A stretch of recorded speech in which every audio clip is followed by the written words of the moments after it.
وعلى آل إبراهيم إنك حميد مجيد. اللهم بارك على محمد وعلى آل محمد كما باركت على إبراهيم وعلى آل إبراهيم إنك حميد مجيد. أستغفر الله ربي من كل ذنب وأتوب إليه. لا حول ولا قوة إلا بالله العلي العظيم. أستغفر الله ربي من كل ذنب وأتوب إليه. لا حول ولا قوة إلا بالله العلي العظيم. الحمد لله. আল্লাহ তাআলা জালালুহু ওয়া আমানাওয়াতুহু দরবারে অসংখ্য অগণিত শুকরিয়া যে আল্লাহ রাব্বুল আলামিন আমাদেরকে ফজিলতপূর্ণ একটি মাসে আল্লাহ তাআলার কাছে 4টি মাস খুবই পছন্দনীয়। তার মধ্যে প্রথম মাস বছরের মুহররম। এই মুহররম মাসে আল্লাহ তাআলা আমাদেরকে পবিত্র জুমার নামাজ আদায় করার জন্য আশা বসার কিছু কথা বলা ও শোনার জন্য একত্রিত করেছেন। এই জন্য ওই মহান সত্তার দরবারে শুকরিয়া আদায় করি। আলহামদুলিল্লাহ। মুহতারাম মুসল্লিয়ানে কিরাম, বর্তমান যে মাস চলতেছে সেই মাসের নাম মুহররম, আরবি মাস। আর এই মুহররম হলো আরবি বর্ষের হিজরি সনের প্রথম মাস। আমরা যেভাবে ইংরেজি প্রথম মাসের নাম জানি, ইংরেজি কবে শুরু হয় সেটাও জানি, বাংলাতে কবে শুরু হয় সেটাও আমরা জানি, কিন্তু আমাদের অনেক লোক এরকম আছে যে আরবি প্রথম মাস কোনটা সেটা জানে না। আরবি নববর্ষ হিজরি বর্ষ কবে শুরু হয় আমরা জানি না। এজন্য আমাদের মুসলমানদের কেরাম, যেহেতু আমরা মুসলমান, আমাদের খেয়াল রাখতে হবে যে আমাদের যত ধরনের বিধান আছে আল্লাহ তাআলা আমাদের উপরে আরোপ করেছেন, যে আদেশগুলো বিধানগুলো সমস্ত বিধানগুলো এই আরবি মাস অনুযায়ী শুরু হয়। এখন আমি যদি ইংরেজি নিয়ে দৌড়াই, বাংলা নিয়ে দৌড়াই, আরবি মাস আমার জানাই থাকলো না। আর আরবি মাস যদি আমার জানাই না থাকে তাহলে শরীয়তের জন্য ইবাদত আছে, বিধান আছে, ওই বিধানগুলো পালন করার ক্ষেত্রে বিভিন্ন বাধার সম্মুখীন আমি হব। যেরকম ভাবে রমজান মাসের রোজা শুরু হয় চাঁদ ওঠার সাথে সাথে। হাদিসের মধ্যে আসছে যে তোমরা চাঁদ দেখে রোজা রাখো এবং চাঁদ দেখে রোজা ভাঙো। এখন আপনি আমি যদি এরকম না জানি যে রমজান মাস কবে থেকে শুরু হবে, এখন কি মাস চলতেছে, আরবি শাবান মাস না রজব মাস না অন্য কোনো মাস চলতেছে, যদি আমি আপনি না জানি তাহলে রোজা রাখা আমার আপনার পক্ষে সম্ভব হবে না। রোজা যদি না রাখতে পারি, রোজা করে ঈদ আছে, ঈদও আমার পক্ষে আপনার পক্ষে রাখা সম্ভব হবে না, ঈদ পালন করা সম্ভব হবে না। এরকম ভাবে কোরবানির ঈদ আছে, ওটাও এরকম ভাবে আরবি তারিখ অনুযায়ী হয়। মুহতারাম হাজিরিন, যে আজকে আমাদের আলোচ্য বিষয় হলো মুহররম মাস। এই মুহররম মাস আল্লাহ রাব্বুল আলামিনের কাছে অত্যন্ত গুরুত্বপূর্ণ একটি মাস এবং ফজিলতপূর্ণ একটি মাস। আর হিজরি সন যেহেতু এই মুহররম থেকে শুরু হয়েছে, এজন্য এর ফজিলত অনেক। আল্লাহ রাসূল সাল্লাল্লাহু আলাইহি ওয়াসাল্লাম যে বছর মক্কা থেকে সফর করে মদিনায় গিয়েছিলেন, ওই বছর থেকেই আরবি মাস গণনা করা শুরু হয়। সংক্ষিপ্তভাবে বলে দিচ্ছি যে আরবি মাস শুরু হয় রাসূলুল্লাহ সাল্লাল্লাহু আলাইহি ওয়াসাল্লাম যখন কাফেরদের জুলুম নির্যাতন জ্বালা যন্ত্রণা সহ্য করতে না পেরে আল্লাহ তাআলা অবস্থা দেখে আদেশ করলেন যে হে রাসূল, যে আপনি মক্কা থেকে মদিনায় চলে যান। মক্কার কাফেররা আপনাকে রাখবে না, আপনাকে মেরে ফেলবে, আপনি মদিনায় চলে যান। তো আল্লাহ তাআলার আদেশ পেয়ে পুরো এই গভীর রাতে রাসূলুল্লাহ সাল্লাল্লাহু আলাইহি ওয়াসাল্লাম তার প্রিয় বন্ধু, প্রিয় সাহাবী এবং ছোট সাহাবীদেরকে মহব্বত ভালোবাসতেন। তার মধ্যে সবচেয়ে যাকে ভালোবাসতেন হযরত আবু বকর রাদিয়াল্লাহু আনহু, তাকে নিয়ে এরকম ভাবে গভীর রাতে আল্লাহ তাআলার আদেশে মক্কা থেকে মদিনায় রওনা হলেন। আমরা সবাই ঘটনা জানি যে এই সংবাদ যখন কাফেররা জানতে পারে, তো কাফেররা এরকম ভাবে বিভিন্ন পুরস্কারের ঘোষণা দেয় যে মুহাম্মদকে যদি কেউ নিয়ে আসতে পারে তাকে 100 উট দেওয়া হবে পুরস্কার হিসেবে। তো আল্লাহ তাআলা মুহাম্মদ সাল্লাল্লাহু আলাইহি ওয়াসাল্লামকে হিফাজত করে, রক্ষা করে নিরাপদে ভাবে মক্কা থেকে মদিনায় পৌঁছে দেন। আর আল্লাহ রাব্বুল আলামিন রাসূলুল্লাহ সাল্লাল্লাহু আলাইহি ওয়াসাল্লামের সফরকে, রাসূলুল্লাহ সাল্লাল্লাহু আলাইহি ওয়াসাল্লামের এই মক্কা থেকে মদিনায় যাওয়াকে স্মৃতিস্বরূপ স্মরণীয় করে রাখার জন্য এই হিজরি সনকে চালু করেছেন, আরবি বছরকে চালু করেছেন। আর তখন থেকে এরকম ভাবে আরবি মাস শুরু হয়। সম্মানিত হাজিরিন, যে হিজরি বর্ষের, হিজরি সনের, আরবি সনের বরকত কেমন! যেই ধর্ম ইসলাম মক্কায় থাকতে সবচেয়ে উপেক্ষিত ছিল, কেউ ইসলামকে দাম দিত না, বরং যারা ইসলামের দাওয়াত দেয় এরকম ভাবে তাদের উপরে আরো জুলুম করা হয়। তো ওই দিন যখন মক্কা থেকে মদিনায় পৌঁছে, তো ওই দিনই হয়ে যায় সবার প্রিয় দিন। ওই দিন সারা দুনিয়ার বুকে আল্লাহ তাআলা ছড়িয়ে দেয়। ওই দিনকে সবাই এরকম ভাবে নিজেদের জন্য আপন করে নিতে থাকে, কারণ মক্কা থেকে মদিনায় চলে আসছে। এর বরকত যে রাসূলুল্লাহ সাল্লাল্লাহু আলাইহি ওয়াসাল্লাম মক্কায় থাকতে শুধু ধর্ম প্রচারক ছিলেন, ওই রাসূল যখন মক্কা থেকে মদিনায় চলে আসে, ওই রাসূলও সমস্ত মানুষের মাঝে সবার প্রিয় এরকম ভাবে মানুষ হয়ে ওঠেন, এরকম ভাবে দোজাহানের সর্দার হয়ে ওঠেন, সবার কাছে প্রিয় ব্যক্তিত্ব হয়ে ওঠেন। তো মুহতারাম হাজিরিন, এরকম ভাবে হিজরত করার পরে রাসূলও এরকম শ্রেষ্ঠ হয়ে গেলেন, এরকম দ্বীনও শ্রেষ্ঠ হয়ে গেল।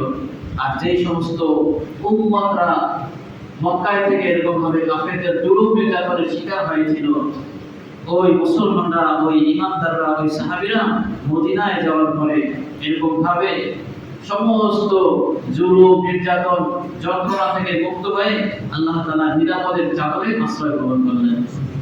এজন্য মুহতারাম হাজিরিন, তো আমাকে আপনাকে জানতে হবে হিজরি মাসের গুরুত্ব ও ফজিলত কেমন। যে আরবি মাস মুহররম মাস আমরা সবাই জানি।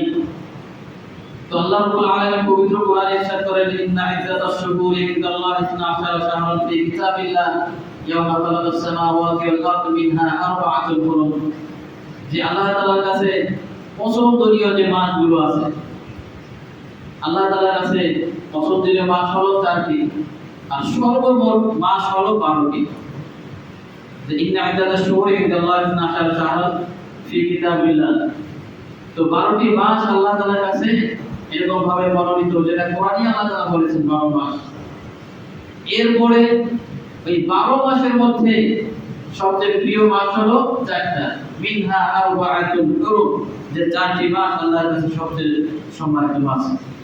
তারপর আল্লাহ বলেন, ইয়াওমা খালাকাস সামাওয়াতি ওয়াল আরদ, যে মাসের মধ্যে আল্লাহ তাআলা আসমান জমিন সৃষ্টি করেছেন। তো এই মাসের ফজিলত কি রাসূলুল্লাহ সাল্লাল্লাহু আলাইহি ওয়াসাল্লাম হাদিসের মধ্যে বলেন, সিয়ামু ইয়াউমি আফজালু সিয়ামি বা'দা রমাদান শাহরুল্লাহিল মুহাররম।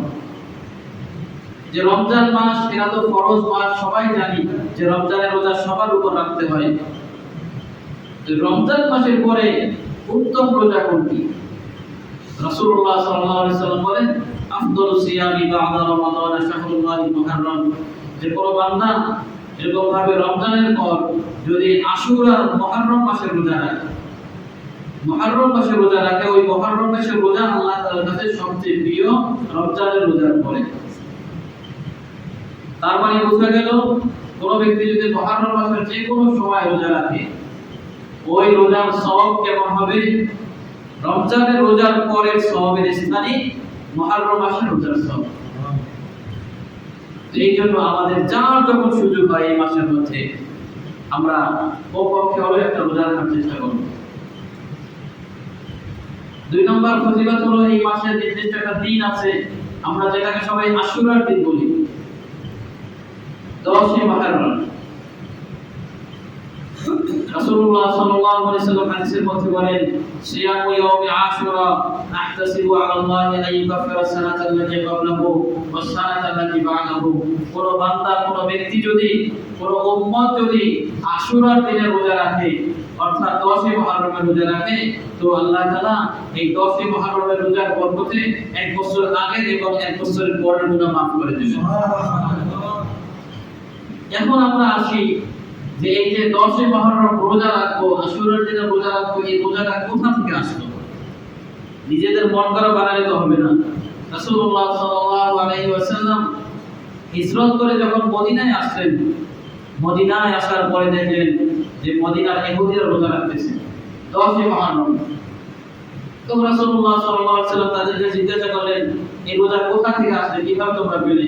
তখন বললেন যে আমাদের নবী মুসা আলাইহিস সালাম ফিরআউনের থেকে বাঁচার জন্য নীল পাড়ি দিয়ে যখন নিরাপদে ওপারে পৌঁছে, তখন আল্লাহ তাআলা শুকরিয়া আদায় করার জন্য একদিন রোজা রেখেছিলেন। তো রাসূলুল্লাহ সাল্লাল্লাহু আলাইহি সাল্লাম এই কথা শুনে বলে উঠলেন যে নাহনু আহাক্কু বিমুসা মিনকুম, যে আমরা তো তোমাদের থেকে মুসা আলাইহিস সালামের অনুসরণের ব্যাপারে বেশি হকদার। এরপরে ফাসামাহু ওয়া আমারা বিসিয়ামিহি, যে রাসূল রোজা রাখা শুরু করলেন এবং সমস্ত উম্মতকে ওই দিন রোজা রাখার জন্য আদেশ করলেন।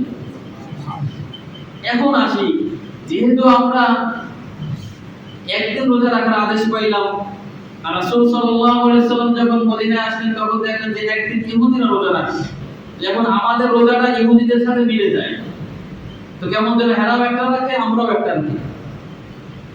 তো রাসূলুল্লাহ সাল্লাল্লাহু আলাইহি সাল্লাম আদেশ করলেন, সুমু আশুরা, তোমরা আশুরার দিনে রোজা রাখো, ওয়াখালিফু ফীহি ইয়াহুদা, এই ক্ষেত্রে তোমরা ইহুদিদের থেকে একটু ভিন্নভাবে রোজা রাখো।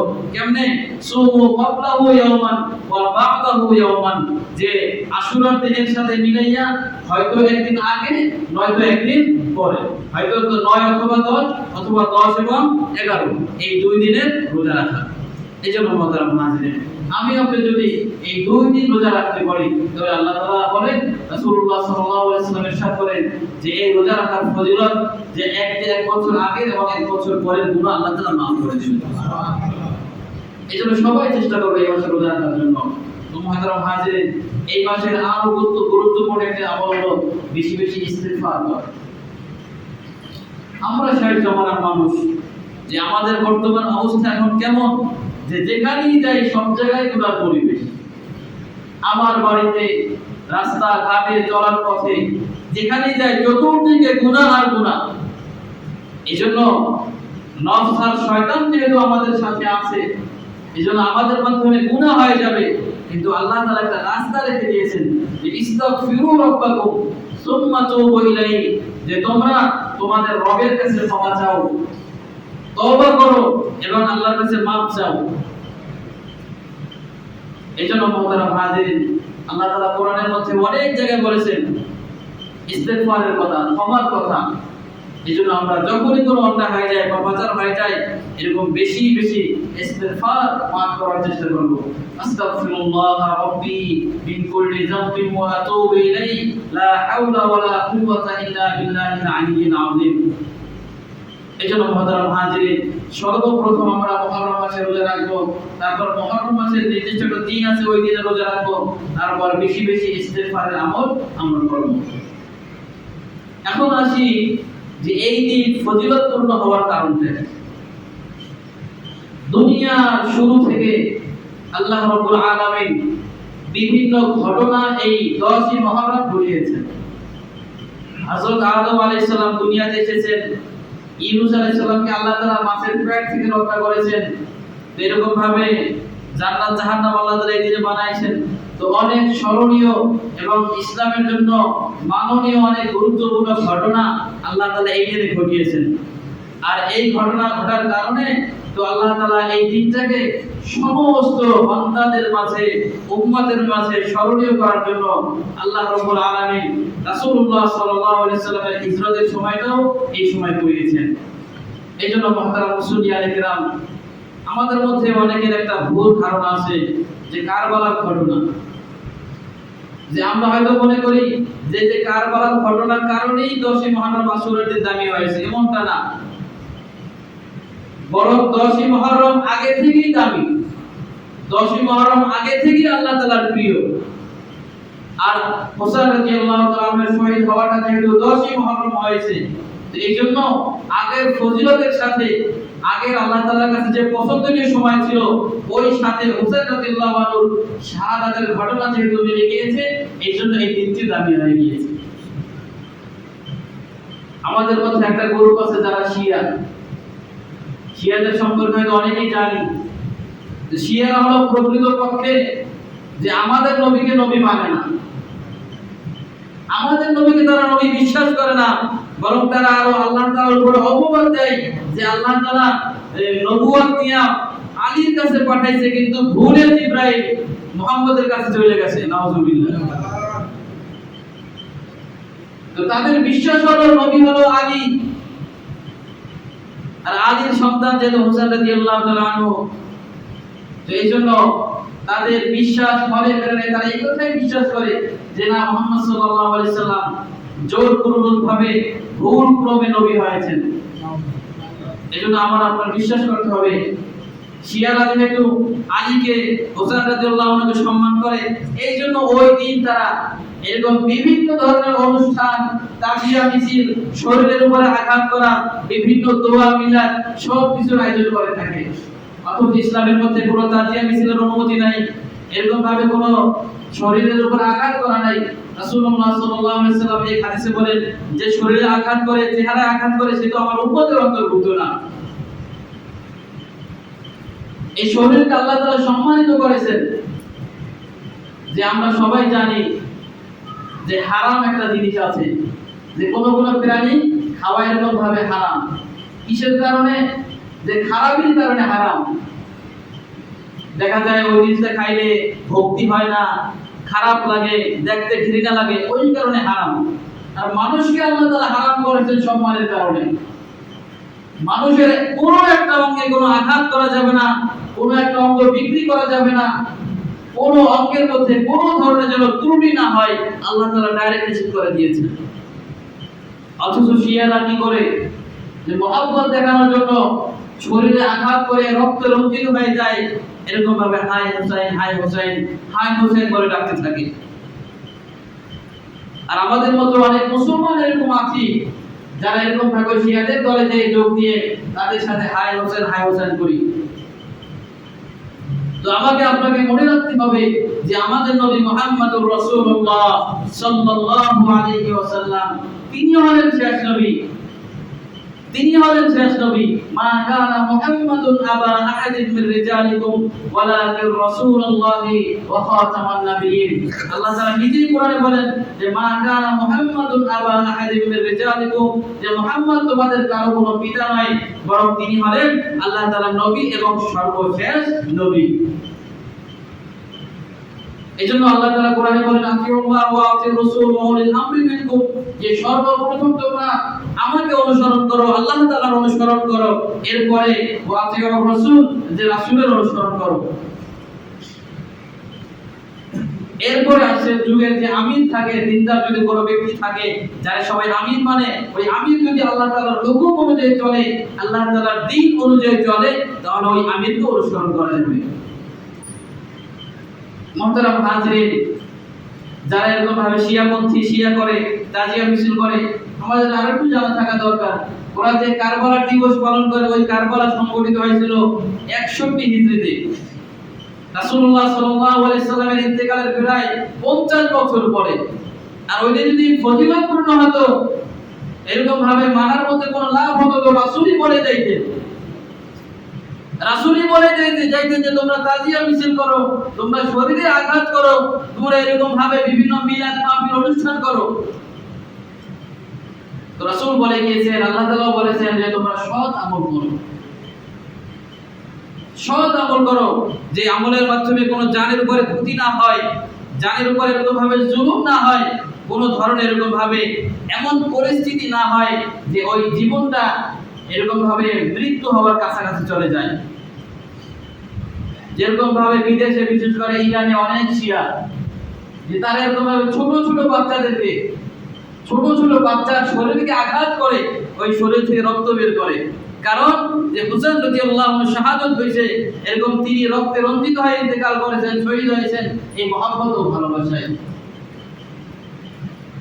তো মুহতারাম হাজিরিন, এই জন্য ওই সমস্ত বিজাতীয় অপসংস্কৃতি দূর করে আল্লাহ তাআলা যেভাবে কোরআনে বলেছেন, আল্লাহ রাসূল যেভাবে হাদিসে বলেছেন, ওর মধ্যেই চলা, ওর মধ্যেই মানা, ওগুলো এরকম ভাবে মনে প্রাণে বিশ্বাস করতে হবে যে না, এর বাইরে আর কোনো জিনিস আমার মানার মতো নাই। এই জন্য মুহতারাম হাজিরিন, যে বলতেছিলাম যে আল্লাহ তাআলার কাছে 12 মাসের মধ্যে সবচেয়ে দামি এবং সবচেয়ে প্রিয় মাস হলো 4টি। তার মধ্যে সর্বপ্রথম মাস হলো মুহররম মাস আরবি দিক থেকে, তারপরে শাবান, জিলকদ, জিলহজ, এই 4টি মাস সম্মানিত। আর আমাদের সবার উপরে ফরজে কিফায়া হলো এই আরবি মাসের গণনা জানা থাকা। যে কমপক্ষে একটা ক্যালেন্ডার, বিশেষ করে মাদ্রাসা থেকে যে ক্যালেন্ডারগুলো বের হয় এরকম ভাবে তারা আরবি তারিখ দিয়ে বের করে একটা ক্যালেন্ডার আমি ঘরে রাখি। মাঝে মাঝে দেখি যে কোন আমল কখন এরকম ভাবে আমার উপর দিয়ে চলে যায়, কখন কোন ইবাদত এরকম ভাবে আল্লাহ তাআলা আমার উপর ফরজ করে রেখেছেন, ওগুলো যদি আমি খুঁজতে থাকি তাহলে আমার জন্য দুনিয়াতেও ফায়দা হবে, আখিরাতেও ফায়দা হবে। ইমাম গাজ্জালী রাহমাতুল্লাহি আলাইহি বলেন, লাউলাম ইয়াবা'থিল্লাহু রাসূলা লাওয়াজাবা আলাল উলামা'i মা'রিফাতুহু বিউকুলিহি। আল্লাহ তাআলা যদি কোনো নবী নাও পাঠাইতেন তাহলে এই উম্মতের জন্য ওয়াজিব ছিল তার আকলের মাধ্যমে, বুদ্ধির মাধ্যমে, জ্ঞানের মাধ্যমে আল্লাহ তাআলার পরিচয়কে লাভ করা। অথচ আল্লাহ তাআলা তো আমাদের জন্য একজন প্রিয় নবী পাঠাইছেন। ওই নবী এরকম ভাবে মক্কায় দাওয়াত দিয়েছেন, মক্কায় দাওয়াত দেওয়ার কারণে কাফেররা দাওয়াত কবুল করে না, এরকম ভাবে জুলুম নির্যাতনের শিকার হইতে হইতে এক পর্যায়ে আল্লাহ তাআলা দেখলেন যে রাসূলের অবস্থা খুবই খারাপ। তখন আল্লাহ তাআলা এরকম ভাবে আদেশ করলেন যে হিজরত করে মদিনায় চলে যান। তো ওই আল্লাহ তাআলার হুকুম পদে পদে এরকম ভাবে রাসূল পালন করেছেন। প্রথমে আল্লাহ তাআলা চাইছিলেন যে মক্কায় বসে দিনের দাওয়াত দেওয়া হোক, কিন্তু কাফেররা রাসূলুল্লাহ সাল্লাল্লাহু আলাইহি সাল্লামকে বিভিন্ন ধরনের চাপ জুলুম করার কারণে তো আল্লাহ রাসূল সাল্লাল্লাহু আলাইহি সাল্লাম এরকম ভাবে হিজরত করে মদিনায় চলে গেলেন। এইজন্য মুহতারাম মুসলিয়ানে কিরাম, আমাদের জীবন খুবই সংক্ষিপ্ত। আর জীবনের কোনো গ্যারান্টি নাই যে কে কখন দুনিয়া থেকে চলে যায়। এইজন্য একটা কথা আছে যে মুতু ক্বাবলা আন তামুতু, যে মারা যাওয়ার আগে মইরা দেখো, একটু চিন্তা করে দেখো যে আজকে দুনিয়ায় আমি কত সুখে আছি, কত আরামে আছি, কত শান্তিতে আছি, যে মারা যাওয়ার পরেও শান্তিটা আমি পাবো কিনা, যে মারা যাওয়ার পরে আমি আরাম পাবো কিনা, আল্লাহ তাআলার নিয়ামত পাবো কিনা, এই কথাটা একটু চিন্তা করে দেখো। এই জন্য মরার আগে মরার যত ধরনের প্রস্তুতি আছে, যত ধরনের সামান আছে, সবগুলো আমাকে আপনাকে গুছিয়ে রাখতে হবে। এই জন্য সবকিছু গুছিয়ে রাখার সবচেয়ে বড় মাধ্যম হলো নামাজ। আল্লাহ তাআলা বলেন, ইন্নাস সালাতা তানহা আনিল ফাহশাই ওয়াল মুনকার, যে নামাজ বিভিন্ন ধরনের অশ্লীল এবং ফাহিশা কাজ থেকে বান্দাকে বাঁচাবে। তো আজকে আমরা একটা কথা বলি যে নামাজ তো বলি, কিন্তু আমি তো অন্যায় থেকে বাঁচতে পারি না, আমার নামাজ নামাজের মতো হয় না। নামাজ যদি নামাজের মতো হয় তাহলে আমার নামাজ এরকম ভাবে কবুল হয়ে যাবে, আর ওই নামাজ আমাকে গুনাহ থেকে বাঁচাবে। এক সাহাবী রাসূলুল্লাহ সাল্লাল্লাহু আলাইহি সাল্লামের কাছে আসলেন, এরকম ভাবে এসে নামাজে দাঁড়াইলেন। নামাজ সালাম ফিরানোর পর রাসূল বলেন, কুমু ফাসাল্লু ফাসাল্লি, যে দাঁড়াও তুমি নামাজ পড়ো। তো দুইবার এরকম ভাবে নামাজ পড়ার পর আবার রাসূল বলেন যে কুম ফাসাল্লি, যে দাঁড়াও নামাজ পড়ো। তিনবার এরকম ভাবে নামাজ পড়লেন। চতুর্থবার আবার রাসূল বললেন যে ও বান্দা উম্মত, যেরকম ভাবে দাঁড়াও নামাজ পড়ো। তো ওই বান্দা উম্মত বলতেছে যে আল্লাহর রাসূল, এর চেয়ে ভালো নামাজ আমি আর পারি না। রাসূলের জামানায় একজন সাহাবী নামাজ পড়তেছে, তো এর নামাজও রাসূলের কাছে ভালো লাগলো না। তখন রাসূলকে বলতেছেন যে আল্লাহর রাসূল, এর চেয়ে ভালো নামাজ আমি পড়তে জানি না। তো রাসূলুল্লাহ সাল্লাল্লাহু আলাইহি সাল্লাম উক্ত ব্যক্তিকে কিভাবে রুকু করবে, কিভাবে সিজদা করবে, কিভাবে এরকম ভাবে নামাজের যাবতীয় কার্যগুলো সম্পাদন করবে, এক একটা এরকম ভাবে দৃষ্টিভাবে দেখাই দিয়েছে। এজন্য সম্মানিত মুসলিয়ান ইকরাম, আপনাদের কাছে একটা আরজ যে আপনাদের মহল্লার মসজিদে ইমাম সাহেব আছে, আমরা জানি না, হয়তো অনেক কিছু জানি না, তো যাইয়া এরকম ভাবে নিজের দুর্বলতাকে কাটাইয়া নিজেকে আখিরাতের জন্য প্রস্তুত করা। একদিন যখন ডাক চলে আসবে তখন কারো কোনো ক্ষমতা থাকবে না যে ওই আজরাইলকে ঠেকানোর জন্য, কারো কোনো ক্ষমতা থাকবে না যে মৃত্যুকে ঠেকানোর জন্য। এরকম ভাবে আমার কাছে সমস্ত বাধা, সমস্ত ক্ষমতা এরকম ভাবে পাশে ঠেলে দিয়ে আজরাইল আমার কাছে চলে আসবে। এরকম ভাবে আজরাইল যদি আমার কাছে চলে আসার পরে আমার কোনো নেক আমল দেখতে না পাই, তো সাথে জাহান্নামের ফেরেশতারা নিয়ে আসবে। জাহান্নামের ফেরেশতারা এরকম ভাবে জাহান্নামের দিকে আমাকে লয়ে যাবে। আর যদি এরকম ভাবে আমার আমল ভালো থাকে, তো আমার সাথে এরকম ভাবে জান্নাতের ফেরেশতা থাকবে। জান্নাতের ফেরেশতারা এরকম ভাবে ইস্তেকবাল করে আমাকে জান্নাতে নিয়ে যাবে। এই জন্য আমাদের জীবন যে সংকীর্ণ জীবন, সংক্ষিপ্ত জীবন, আমাকে আপনাকে জানতে হবে। এই ভরসা করে বসে থাকলে হবে না যে আরো কত বছর আছে তার মধ্যে ইবাদত করব। এই জন্য মুহতারাম মুসলিয়ান ইকরাম, সবাই সংক্ষিপ্ত হয়ে গিয়েছে, আমরা সবাই চেষ্টা করব যতদিন বেঁচে থাকি আল্লাহ তাআলার হুকুমগুলো যেন ঠিকমতো পালন করে। আল্লাহ তাআলা যেভাবে আদেশ করেছেন, রাসূলুল্লাহ সাল্লাল্লাহু আলাইহি সাল্লাম যেভাবে বলেছেন, সাহাবায়ে কেরাম যেভাবে বলেছেন ওইভাবেই আমাদেরকে পালন করতে হবে। হাদিসের মধ্যে এক জায়গায় আসছে যে আসহাবিকান নুজুম, যে আমার সাহাবী যারা আছে তারা হলো তারকারাজির মতো। ফাবি আইয়িহিম ইহতাদাইতুম, যার অনুসরণ করবা, যে কোনো একজন সাহাবীর অনুসরণ করবা, ওই সাহাবীর অনুসরণ করার কারণে তুমি হিদায়াত পেয়ে যাবে। যে আমরা জানি তারকার কথা কেন বলা হয়েছে, আগেরকার যুগে জাহাজ যখন চালাইতো ওই নাবিক একটা তারকার অনুসরণ করে পথ চলতো। ওই পথ চলে এরকম ভাবে গন্তব্যে পৌঁছে যেত। এজন্য আমি আপনি যদি সাহাবায়ে কেরাম রাদিয়াল্লাহু আনহুদের অনুসরণ করি, ওই অনুসরণ কারণে এরকম ভাবে আমার আপনার পথ, আমার আপনার গন্তব্য এরকম ভাবে সোজা জান্নাতে হয়ে যাবে। এজন্য মুহতারাম হাজিরিন, সমস্ত অন্যায়, অশ্লীলতা, সমস্ত ফাহিশা থেকে নিজেও বেঁচে থাকি। এরকম ভাবে নিজের পরিবার আছে যারা, নিজের সন্তান যারা আছে, নিজের এরকম ভাবে আত্মীয়স্বজন যারা আছে, নিজের মহল্লাবাসী যারা আছে, সবাই চেষ্টা করি ঐক্যবদ্ধভাবে যে আমরা সবাই মহল্লাবাসী চেষ্টা করি যে আজকের পর থেকে আমার মহল্লায় আর কোনো খারাপই হতে দেব না, আমার মহল্লায় আর কোনো বেবিচার হতে দেব না, আমার মহল্লায় কোনো গানবদ্ধ হতে দেব না। এরকম ভাবে আমার মহল্লার কোন যুবক এরকম ভাবে অশ্লীল বেহায়াপনা কাজে লিপ্ত না হয়। এইজন্য আমরা মুরব্বীরা যদি চেষ্টা করি, যুবক ভাইরা যদি চেষ্টা করি, ইনশাআল্লাহ আমার এই এলাকাটা একটা জান্নাতের টুকরো হয়ে যাবে। এইজন্য মুহতারাম মুসলিয়ান ইকরাম, আমরা যদি এরকম ভাবে একটা আদর্শ হতে পারি দিনের জন্য, সবাই যেন বলে যে অমুক এলাকা, অমুক মহল্লা এরকম ভাবে এমন যে প্রতি ঘরের প্রত্যেকটা মানুষ এরকম ভাবে নামাজ পড়ে, প্রতিটা যুবক, প্রতিটা বৃদ্ধ এরকম ভাবে, প্রতিটা নারী এরকম ভাবে আল্লাহ তাআলার দ্বীন নিয়ে চলে।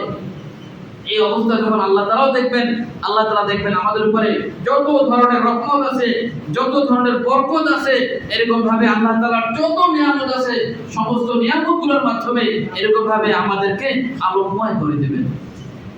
এজন্য মুহতারাম হাজিরিন, আল্লাহ রাব্বুল আলামিন আমাদের সবাইকে সারা জীবন মরণের আগ পর্যন্ত এই দ্বীনকে বুকে নিয়ে চলার মতো তৌফিক দান করুন। ওয়া আখিরু দাওয়ানা আলহামদুলিল্লাহি রাব্বিল আলামিন। যারা সুন্নাত করেন সুন্নাত করেন।